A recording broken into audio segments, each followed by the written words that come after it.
All right, shalom. Shalom. Before we get started, we want to give all praises, honor, and glory unto Yahweh, by Hashem, Yahweh Shai, by Hashem, Rakakwadash. Double honors to the apostles and elders of Great Millstone who rule and teach well. And also peace and safety to the Akim that spread across the four corners of the world that's pushing out this truth with all diligence and also putting their lives on the line to do so.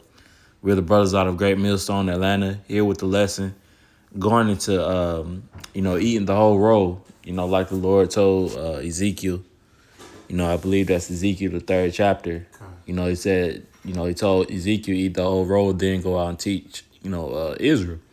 That's something that's very important, when coming into the truth, is reading and digesting the scriptures,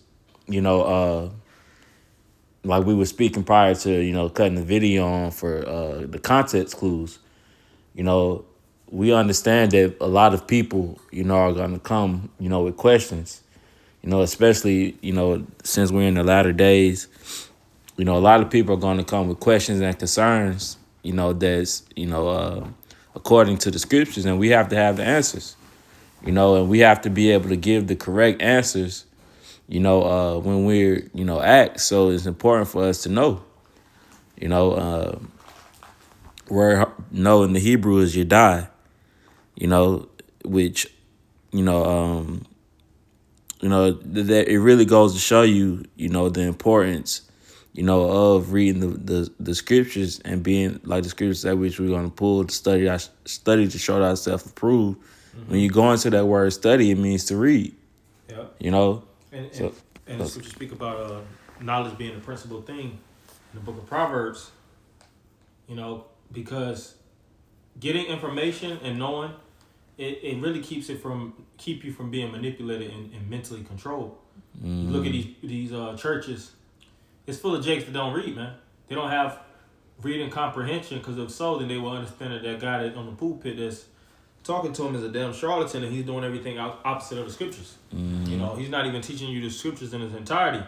They have where they keep that ventriloquism going, and they'll keep you hooked like it's a drug on John 3:16 and a few other scriptures while they're doing all this, playing around on the stage. Mm-hmm.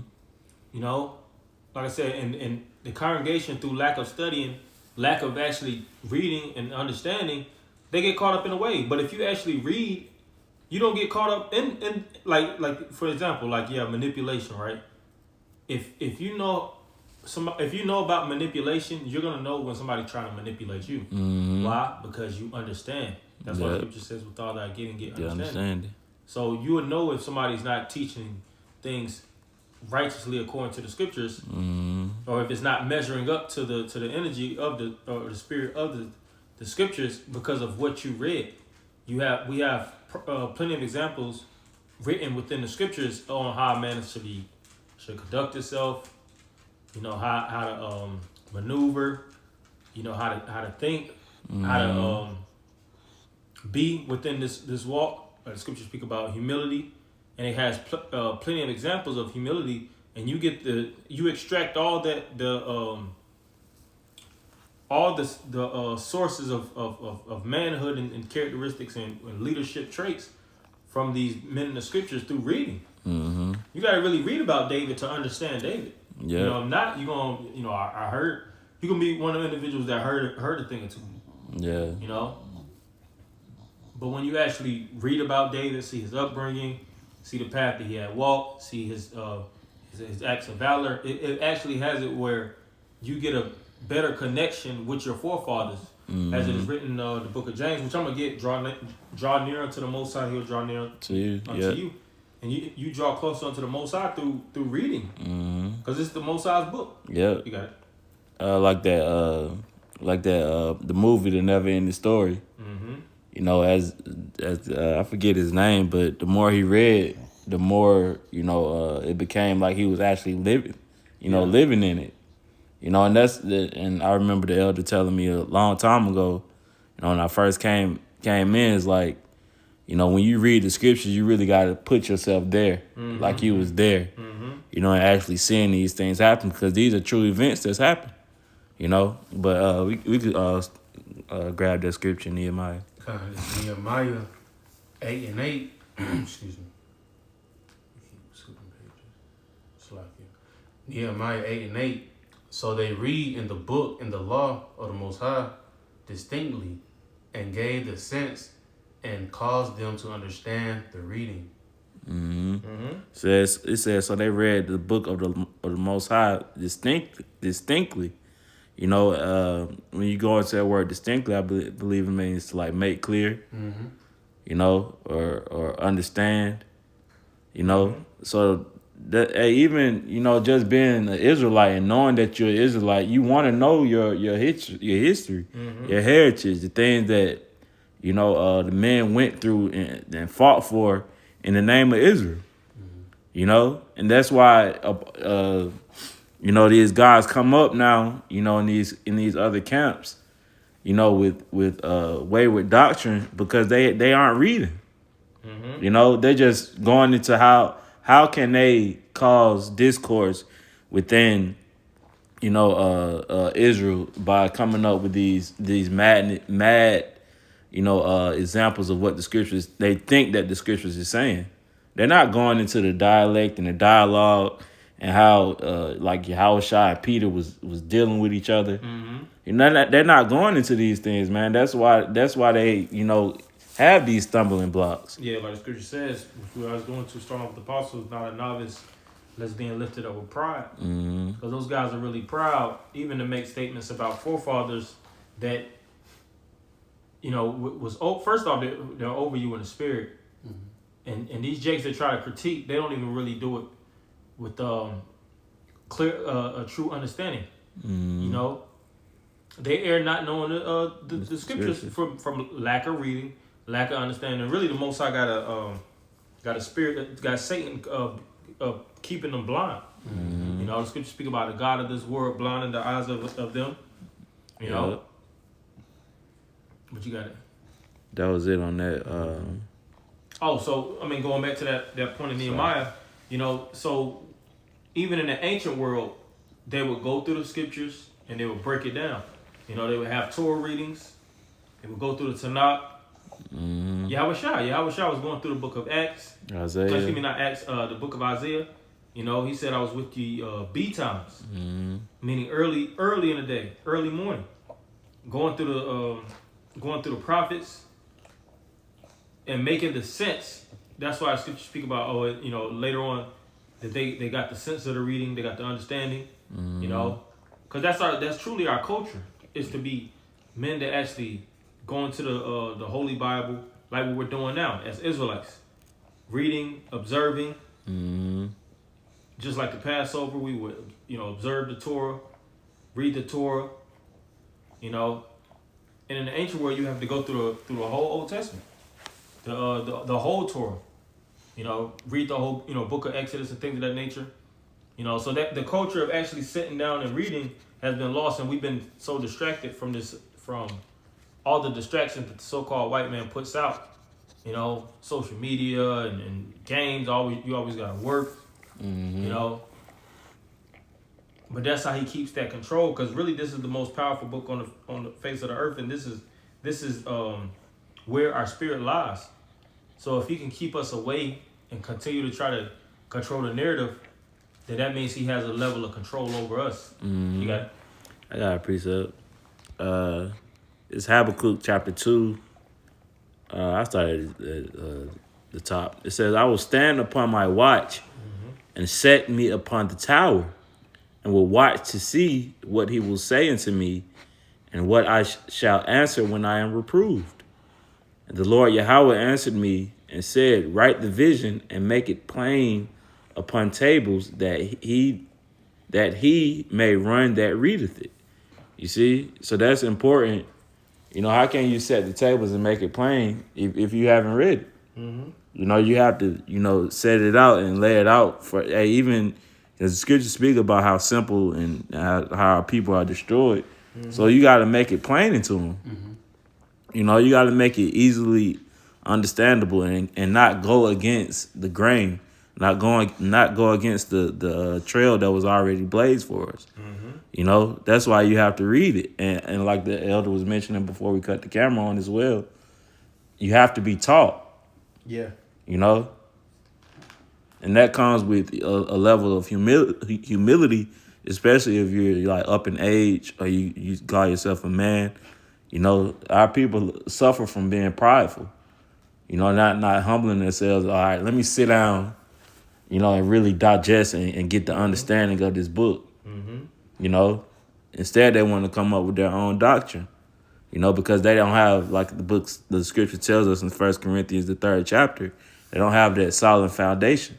So like the scripture says, take heed to how you build. You know, because you don't have that solid foundation if you're not getting the correct understanding. Yeah, because You know? as they read, they're gonna see that all right, it's certain men that have perfected this book through their actions. Like we're in the time of Acts, you know, through the Spirit, and you see that the apostles on down are the ones that actually truly live up to the fullness of the book. Right. You know, we're not holding any punches. It's just the society doesn't accept a man in this apex of understanding of wisdom, knowledge, and understanding of Yahweh Shema Shai. Right. It was killing the prophets because of what they taught and what they knew. Yeah. You know? But Even going into Slovakia. you got it. Even going into, before the Alizar, you know, his old situation, you know, arose going into how, you know, he said the book of Hebrews isn't canon, isn't law. If I'm coming into the truth and this is supposed to be the book that I'm getting my understanding from and reading from, that's gonna throw me off track. It's like, bro, you know how much information you get in the book of Hebrews? You get the new covenant. You know, in the book of Hebrews. You know, Yahweh Shah was from the tribe of Judah. Right. Yeah. So how can you know that be profitable? And to me, you know, if I got my so-called leader telling me that, you know, that's why as scripture say then you'll know a prophet have been among you. You know, but it's like you got it. This is Sirach 30:3. He that teacheth his son grieveth the enemy, and before his friends he shall rejoice of him. Yeah, and the main thing is about being taught, you know. And see, Esau knows that a thinking man is a dangerous man. A man that actually reads, a man that actually knows how to use his mind as a weapon. Scripture says that wisdom is better than weapons of war. You know, to defend yourself through words, knowing how to be humble like King David. You really like a king, you know. And one thing about, like Scripture says, we are a nation full of kings and priests. One thing about kings, historically, kings are they're big readers. You know, people that's in higher positions, see, they value actually sitting down and reading. Our nation don't really value reading, you know, and that's why you have mass majority of these jakes that's reading on a 3rd grade level. They don't. They are easily manipulated. They're naive. They're hella naive. You know, they're super emotional. You know, they don't know how to deal with because all these different things. If they were to read more and to be more, I'm talking about having the appropriate knowledge, wisdom, and understanding of Yahweh Shema Shai, and knowing how to apply this book in context, there's always a level of wisdom to deal with each and every situation and circumstance. You know, Scripture speak about counting your losses. Scripture speak about taking a low. You know, mass majority of these people, they just have this saying of turning the other cheek, but they don't really understand the fullness of even that. You know, and then you have the so-called white man that'll try to keep the fullness of the understanding away from us, and then he'll tell you to love your neighbor. But if you understand through studying, you understand who your neighbor truly are. Right. You know, you got to understand who your enemy is. Understand who your enemy is. Yeah. And the enemy reads about you. You know, the so-called white man, he reads the scriptures. Yeah. You know, he looks into the science of Jake. That's what I hear. The heart, the heart of every one of them is deep. Yeah. So this devil isn't no slouch when it comes to really getting into the nitty gritty of his enemy. You know, this guy, you got certain devils that they pretty much got like a fetish for Jake, man. Yeah. You know, where they want to take Jake down the scripture speak about to cast him down from his excellency. Mm-hmm. So they'll go out their way and spend billions of dollars to study on so-called Black and Latino minds, to dissect them, and to find the chink in their armor. And with the Esau has found that the way to keep the mass majority of these people in that low state is keep them away from the book. Yeah. Keep them out of the Holy Bible. Mm-hmm. Let them do it any and everything. But when that was a Carnage on the book of Eli. Yeah. Yeah. He wanted to get that book from Eli because he was speaking about his power in that book. Mm-hmm. He knew the power that the Holy Bible harvested, so to speak. And if he actually had control of that book, then he would have control of the minds of the people. Like the saying go, if you want to hide anything from a nigga, put it in the book. Put it in the book. Yeah. You got it. You got to present. Kind of like, it goes out Psalms 83. Mm-hmm. How keep Israel, down. But it's right in the book of Revelation, chapter 1 and 3. It says, "Blessed is he that readeth, and they that hear the words of this prophecy, and keep those things which are written therein, for the time is at hand." And the important part of that scripture is that they hear the words of this prophecy, because that's the important key. As in the latter times, is knowing the prophecies. Knowing the like the Apostle Hard says, hey, if the if you get a missile, warning now, you understand that hey, the chip not here yet. Yeah. So you got to understand the order of the prophecies, and you got to understand the prophecy. I understand. That's why I said blessed is he. Because you're blessed to be able to know these things, because you literally have the upper hand. Yeah. And it's see, we through the Spirit starting off walking on down. We set the bar high. In Great Millstone, you can't just be a slouch. When it comes to this understanding. Right. That's why we push each other we provoke. The scripture says to provoke one another to love. So we provoke each other to be sharper, pursuing the Proverbs, 27:17, iron sharper than iron. Iron sharper, yep. That's from going back and forth before we got on the camera. We was just going to say information. And apostles do that. Yeah. Brothers do it in all camps. Mm-hmm. Get around and just start, have like spiritual cipher circles. Yeah. Going into the precepts, going into the prophecy, going into the history, going to the etymology. We casually do that on a daily, You got certain individuals, even in these camps are just full of gimmicks. Yeah. Instead of actually going into the depths of the scriptures, because the deeper they go in the scriptures, they gotta say, all right, what Great Millstone is correct. Got to. Because we go to the bottom layers of the scriptures, man. That's why like Pastor Hart was going to the nastiness of the scriptures. Certain things that's not even most people can't digest. We accept it because we know it's thus saith the Lord. Damn. Even if the New Testament doesn't even say thus saith the Lord, it's still thus saith the Lord. Right. The scripture says, "Blessed is he that's not offended me." So you have to read, and even if, say for instance, you read and it's hard to understand, you still got to continue on. Like with Ezra's talked about how he pretty much was becoming sick from going through the prophecies, but he was addicted. Yeah. So if you're addicted, that's the craving of wanting more, wanting to have a higher understanding, a better connection with Yahweh Shem Shai, a better understanding of who you are as an Israelite, your forefathers, how they dedicated this, because everything is written of these men's legacy in the Bible. You're not going to read about Isaiah in any other book. You're not going to read about Abraham in our forefather Abraham in any other book, David, or any of these prophets, which the scripture says, "Let us therefore praise famous men." Yeah. Part of praising famous men is to give what they would say, paying credence, homage. And how do you pay homage? Really going through their legacy. That's where you have the word legend. The word legend means to be read. Let me get that real fast, and then we'll get a few more. I'm gonna read this real fast because I just want to bring this point out, because our forefathers were legendary. The Bible is a legendary book, and the word in the Latin means legere, which is to read. Leginda, things to the read. So in order to be a true legend, you would actually have a legacy that would be read and individuals would take for inspiration to continue on.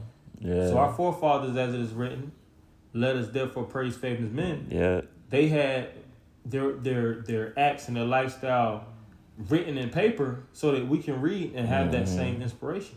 Yeah. You know, you wouldn't understand how far Elijah went unless you read about it. Right. Same thing with Elisha. Same thing with Yahweh Shai. Yeah. Same thing with the disciples, the prophets, the Maccabean kings, brothers. the priests. You want to see how far you want to know how far we went as a nation unless you read about it. Yeah. You know, because you could still go into like the general synopsis and get a great understanding, but when you read and see all those the details, as the saying goes, you know, the spirit that's within the details of certain points. Yeah. You know, it has words like, oh dang, you know, it's all connecting. Right. It all makes sense. Where we at now? You got it. And just to add to your point, I precept too, but the even being a legend, you have to study your craft. Oh yeah. You know, like if you a legend, you know, in rap, you know, those guys really be talented. Oh, yeah. You know, they can go in the studio and make a song in like 5 minutes. Well, they know about all the notes. Yeah, the notes, the keys to hit. Yeah, the keys to hit. You know, the tunes, the backgrounds and the beats. Yeah, they got all the sciences down. Because it's a language. Yeah. Music is a form of a language, and they, like you just said, they know how to read the track. They present themselves on different tracks, different ways, from the tempos and the cadences. You know. Yep. So what more for us that's in the truth? You know, they know how it plays on the minds of the people. What sounds best, even when they create their albums. You know, they specifically design these albums and put certain music, you know, in a certain order because they know how it's going to react within the minds of the people. Yeah. You know, we call them projects. You know. Same thing with movies. Yeah. You know, you have plenty of examples of individuals that, when they're fully tapped into their craft, how much of the details that they put. And if you're in the details, or if you're like a critic, you start to see you can see good work from shoddy work. That's why you have movie critics. You might watch a movie, you think it's actually good, but then you have a movie critic like, nah, especially something that's written of a movie that was, you know, like a book or something like that was put in film, and you've actually read about it. So if you see it in film, you're like, that's wrong, that's wrong. That's why I say Braveheart, which a lot of people speak like. They say there's a lot of it's historically inaccurate. Yeah. But that's debatable, you know. But that's the point. Scholars, you know, they're actually going to certain stuff like that. They'll say, all right, this movie really isn't even 100% accurate. Or a movie like The Passion of Christ is historically a great movie. Yeah. You know, the details. Pastor always praised, you know, gave, you know, formal praises to the directors of that movie. And that movie was super spiritual. You had when I forget this individual, which he was Mel Gibson. I think it might have been another movie, but I was about to say with Mel Gibson, more likely a Jake.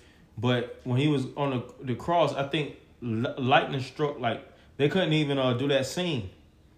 Like the first take, if I'm not mistaken, when they was doing like the crucifixion, lightning struck like 2 or 3 times. It was all kind of phenomena that was taking place, and I'm gonna put that in the group, Lord willing. But it was all kind of phenomena that was taking place in the filming of the Passion of the Christ. But that shows you how spiritual of a movie that was, and how, you know, embedded in the details they were, because of how the spirit was with actually the directors and producers. Yeah, in the movie. Yeah. But you got it's Proverbs 4:7. It says, wisdom is the principal thing. When you go into that word, principle means first. It says, wisdom is the principal thing. Therefore, get wisdom. And with all thy getting, get understanding. Yeah. You know, so even, you know, like we were speaking to before cutting on the camera, you know, when you read, you know, of course, you're not gonna understand everything, as you first start reading, shit, hell, even me, just speaking about me personally, it's a lot that I still have to, get and understand. But, you just don't want to just go over you want to go into it. If you don't, understand something, pause it, whether you might be listening to audio or, you read, pause it and go into it, Mm-hmm. That's because you got to get the understanding of it.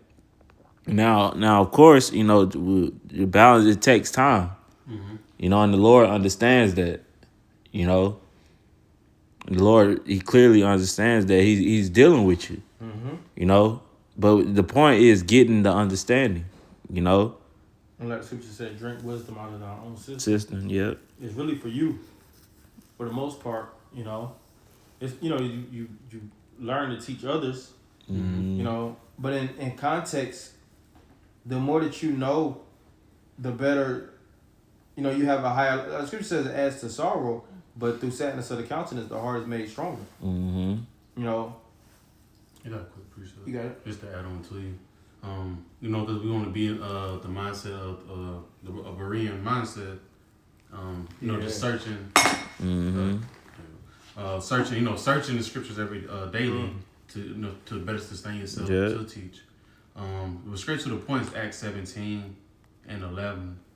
It said these were more noble than those in Thessalonica. Yeah, the root word of noble is to know.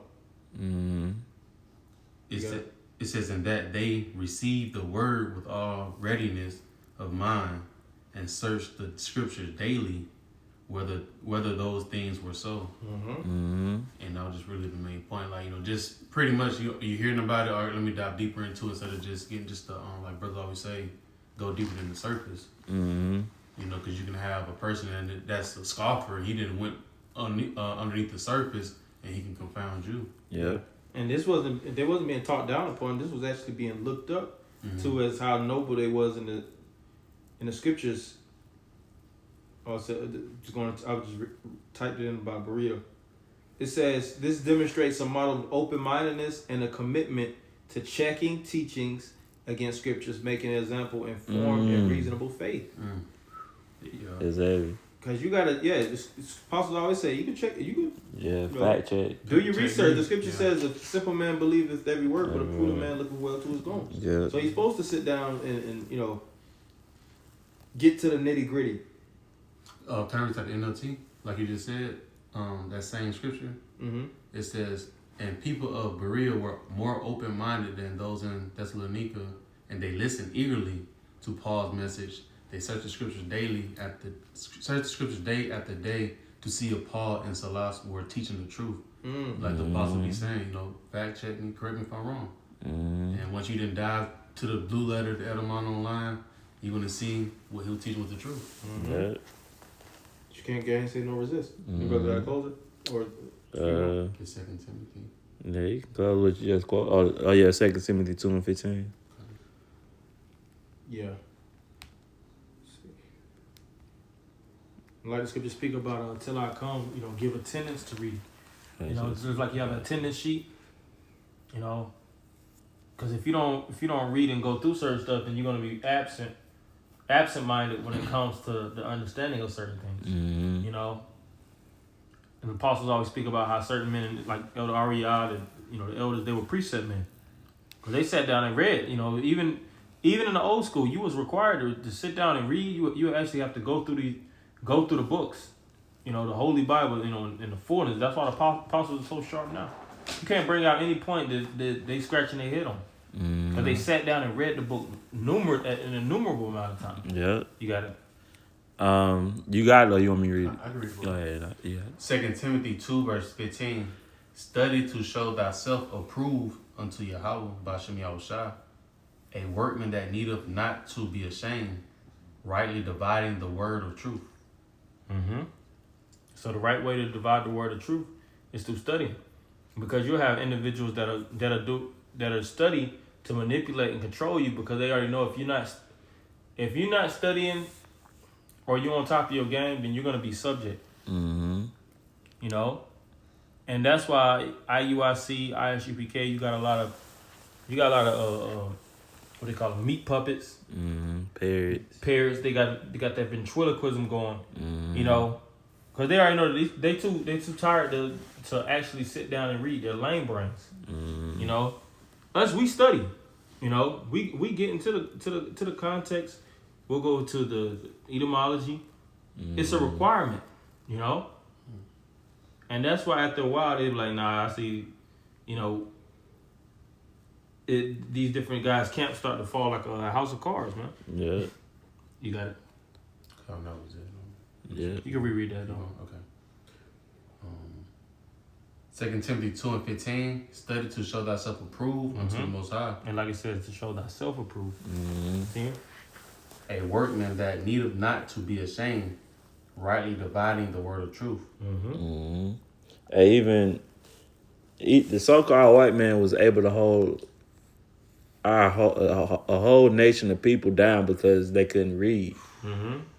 That's how important it is, you know, to get to now that we freely have the understanding too, you know, that's how important this is, man. So you really can't take it as, you know, something light, you know, or put it off. Hey, the scriptures say put not off from day to day, you know, because we don't know when Yahweh Bashem Yahushua is going to return. You know, we just know that it's soon. So, hey, with all I get understanding, I must work the works of him that sent me while this day, because the night cometh when no man can work. You know, so it's important to take advantage of this grace period that Yahweh Bashem Yahushua has given us, you know, because hey, we going to need these things. Isaiah 33:6, that's the foundation in scriptures, man. Yeah, it's like, you know? saying goes getting while they're getting good, because a lot of these, the ability to even get into the scriptures, even these phones gonna be cut off too. Yeah. You know, you know, spirit gonna more than likely have, you know, we have a Bible, but that's why the scripture says wisdom and knowledge shall be the stability of our time. The point of the matter is to have the Bible within. You know, within The book of Eli. Yeah, just like the book of Eli, and that comes through repetition. As the saying goes, repetition is the father of learning, and it's the mother of skill. So to become, to perfect your understanding, you have to do it over. You have to rehearse over and over and over again. That's why in the scriptures, just going through it. And you gotta love this thing, man. You know, even though it's somewhat monotonous, if you're like Michael Jackson or these different individuals that dance, you know, in their life, you know, they might have had a tough upbringing, but they were actually passionate about dancing. So while, you know, certain rehearsals that they had to go through to perfect their voice, yeah, it might have been tiresome. They might have had to go through the stress and strain, but they appreciated it while they were doing it in the walk. And it wasn't necessarily like it's a task. It might have felt task worthy at the beginning because of how they were, you know, being brought. But there's certain individuals, tasks, it don't seem like a task because it's something that they love to do. Right. You know, so it's the same thing in the scriptures. This isn't a task to us. Like us doing the work and going into prophecies. And you're like, we're enthusiastic about teaching. Yeah. Because this is the word that the Lord gave us. Yeah, like You know? scripture and revelation, get back to your first love. Yeah, and this is our reasonable service. This is our position on earth is to serve Yahweh Bashem Yahushua. God. You know, and going back to the scripture is to build a better connection, to draw near unto Him. You know, scripture speak about cleanse your ways, ye sinners. God. So how wherewithal shall a man cleanse his way? By taking heed. You got it. That was pretty much, that was it on that. Yeah, you can close. All right, Con. So, hey, Lord willing, you know, this lesson was edifying. You know, until next time, we going to close out by giving all praises, honor, and glory unto Yahweh, by Hashem Yahushai, by Hashem Rakakwadash. Double honors to the apostles and elders of Great Millstone, and to the brothers that's listening and learning, and to